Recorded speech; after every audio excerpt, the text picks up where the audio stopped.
na wala ka pang nagiging girlfriend. But even if magka-girlfriend ka, even, without the sex, let me just tell you as a kuya, masarap na meron best friend na may karelasyon. And as you get older, mas ma-appreciate mo yung actual relationship. Having said that, Mike, sinabi mo naman, tatanggapin mo naman kung anak mo yon. Isipin mo kung walang DNA ngayon. And then, pag nag-8 years old, halimbawa bata, or nag-12 years old, kamukhang kamukha mo, carbon copy mo, magsisisi ka na for 6 years, 12 years, hindi ka naging tatay. Ayokong dumating yung time na magsisi ka. It's such a blessing na nandyan yung DNA test. Ilan taong ka na? 27 po. Ano ba para sa'yo ang responsibilidad ng isang tatay? Ang alagaan, tsaka supportan yung anak. At kaya mo yung gawin kahit na sabi mo, hindi mo siya mahal na parang isang girlfriend o asawa. Kaya po.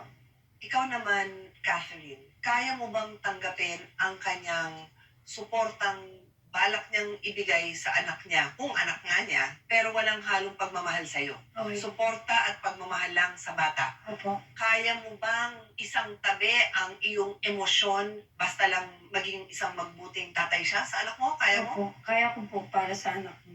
Katis, kung sinasabi mo eto para sa anak mo, first we respect that. So, kung 6, 7, 10 years old na yung anak mo, pumupunta sa kanya, minsan iniikot niya, and then may girlfriend na siyang iba, ayokong makita kayo pabalik dito at sabihin mong, di ba lang hindi niya kilala ama niya.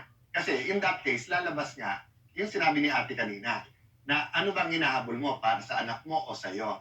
And hindi masama na habulin mo yung sa'yo. I'm just saying, it's a legal show. So, klaruhin namin yung legal na obligation ni Mike, which is, sana. Pero ang katotohanan din ay harap-harapan na ito, ang sinasabi hindi, ginagamit ko lang eh. Na sana, ilagay mo sa isipan mo kasi, na karapat-dapat bang mahalin ang isang taong ginagamit lamang ako. Pag-isipan mo ng mabuti na kung kaya mong mahalin ang anak mo ng gano'n na pagmamahal, mahalin mo rin naman ang sarili mo. Kasi may dadating na para sa'yo. So, Cathy, pagka tinignan natin yung DNA, wala na tong rewind So, pag lumabas to, na siya ang tatay, hindi lang siya may obligasyon, may karapatan din siya. So, for example, yung karapatan na makita man lang yung kanyang anak. Halimbawa, 10 years from now, 5 years from now, may girlfriend siya. O every weekend, pinapayagan mo yung anak mo na mamasyal. O bigla mo sasabihin, ay, may girlfriend ka ng iba. Hindi ko napapayagan yung anak ko na mamasyal sa'yo. So, are you sure gusto mong malaman kung ano yung sinasabi ng DNA? Opo. Because nga, pumayag si Mike and gusto ni Cathy and because si Kapitan John has a good influence sa inyo at nakumbinsi kayo, nagpa-DNA test. Ilalatag ko lang, pinag-uusapan natin isang bata. Sabi ni Cathy, ang gusto ko lang ipaglaban ngayon ay kilalanin ang aking anak bilang anak niya. Ang sinasabi ni Mike, kung anak ko yan, gagawin ko ang aking responsibilidad bilang isang ama. Sa tulong ni Barangay Captain John Pipoy Himenea at ideya niya itong DNA na ito na inaproban yung pareho. Apa. So ang ginawa ng Kaitan in Action ay tayo ang nagpa-DNA at narito na ngayon Ang result. Basta it's done scientifically acceptable to sa korte. na dito na po, ito yung sasagot sa inyong mga katanungan.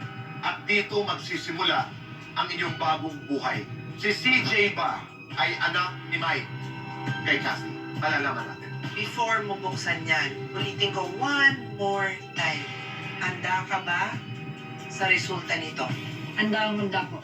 So, kung hindi mo anak, hindi mo anak. Kung anak mo, Mananagutan. alalagutan mo.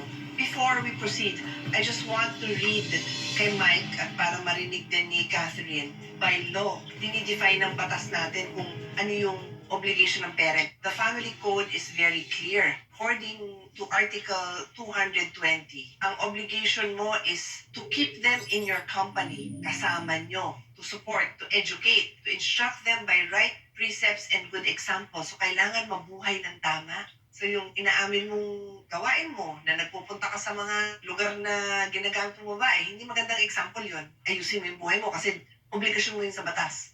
To live and live by a good example. Tapos ito pa, to give them love and affection. Kailangan handa ka na nagbibigay siya ng love sa anak mo, hindi sa'yo. To give advice, companionship, and understanding. At marami pang iba. Makasil pa talaga, confidential. mababasa dito na si Mike ang ama. Ang mababasa natin is yung probability. At sabi ng ating korte, kung may probability ng 99.9%, yun na yun. Tanggap ng korte na ayan ang ama. Pag binasa ko ng less than 99, edi mukhang hindi. Pwedeng i-proof pa ng ibang evidence na ikaw talaga. Pag 99.9 to, Walang duda. ikaw na talaga.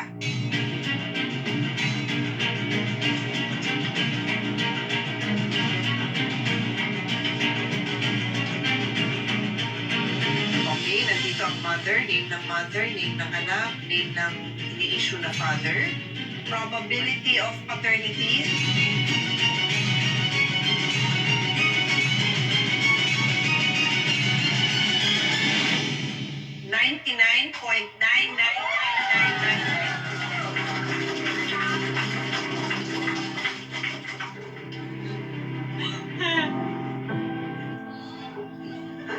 Bigat na responsibilidad yan, kaya ako'y nagbibigay sa'yo ng suportang moral ngayon dahil nung buntis siya, hindi mo na paghandaan yung sarili mo na kakaanak ka, ngayon bigla-bigla, alam mo na may anak ka, and believe ako sa'yo na sinabi mong paninindigan mo yan kung malaman mo anak mo yan.